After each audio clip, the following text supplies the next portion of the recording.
আসসালামু আলাইকুম। গত 3 থেকে 4 এপ্রিল 2025 সালে থাইল্যান্ডের রাজধানী ব্যাংককে অনুষ্ঠিত হয়ে গেল বিমস্টেকের ষষ্ঠ শীর্ষ সম্মেলন।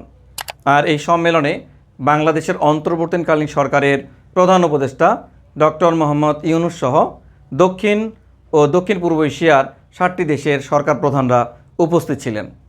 আজকের ভিডিওর মাধ্যমে আমরা জানব বিমস্টেক কী, বিমস্টেক কখন কিভাবে গঠিত হয়েছে, বিমস্টেকের প্রতিষ্ঠাকালীন সদস্য দেশগুলো কারা ছিল, বর্তমান সদস্য দেশ কারা, বিমস্টেকের সদর দপ্তর কোথায় অবস্থিত, বিমস্টেকের লক্ষ্য এবং উদ্দেশ্য কী, আর বিমস্টেকের এই ষষ্ঠ শীর্ষ সম্মেলনে বাংলাদেশের অর্জন নিয়ে আমরা আলোচনা করব। আমি আপনাদের সাথে আছি মোহাম্মদ আল আমিন, লেখক উৎকর্ষ জিকে। প্রথমে আসা যাক বিমস্টেক কী। বিমস্টেক হলো একটি আঞ্চলিক অর্থনৈতিক সংস্থা। বিমস্টেকের পূর্ণরূপ হলো বে of Bengal initiative for multi-sectoral technical and economic cooperation.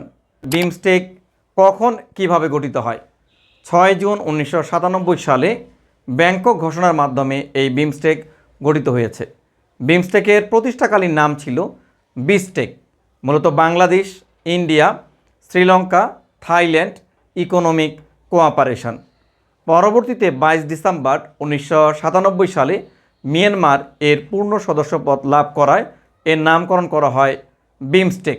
Bangladesh, India, Myanmar, Sri Lanka, Thailand economic cooperation.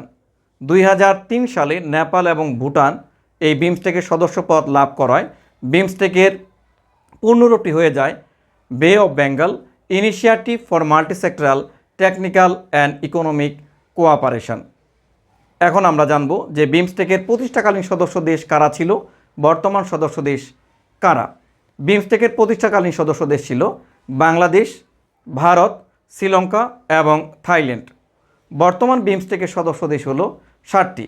এই দেশগুলো হলো বাংলাদেশ, ভারত, শ্রীলঙ্কা, মিয়ানমার, থাইল্যান্ড, নেপাল এবং ভুটান।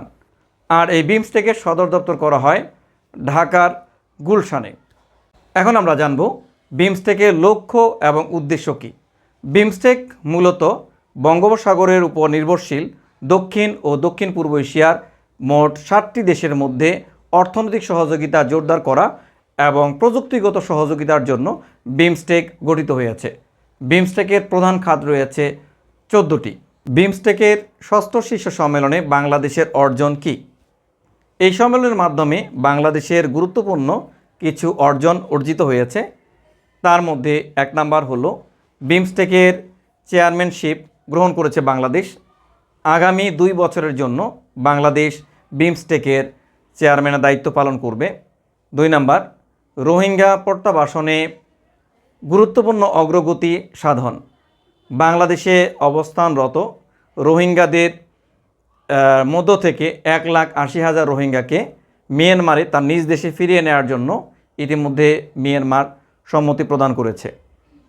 3 নাম্বার, মেরিটাইম ট্রান্সপোর্ট সহযোগিতা চুক্তি। সমুদ্রের আঞ্চলিক বাণিজ্য ও পরিবহন ব্যবস্থা উন্নতির জন্য এই বিমস্টেক সম্মেলনের মাধ্যমে মেরিটাইম ট্রান্সপোর্ট সহযোগিতা চুক্তি স্বাক্ষরিত হয়েছে। 4 নাম্বার, বাংলাদেশ ও ভারতের মধ্যে দ্বিপাক্ষিক বৈঠক। এই সম্মেলনের মাধ্যমে সাইডলাইনে বাংলাদেশ ও ভারতের মধ্যে দ্বিপাক্ষিক বৈঠক অনুষ্ঠিত হয়েছে। আর এই বৈঠকের স্থায়িত্বকাল ছিল মাত্র 40 মিনিট। বাংলাদেশের পক্ষে এর প্রতিনিধিত্ব করেছিলেন বাংলাদেশের অন্তর্বর্তীকালীন সরকারের প্রধান উপদেষ্টা ডক্টর মোহাম্মদ ইউনূস।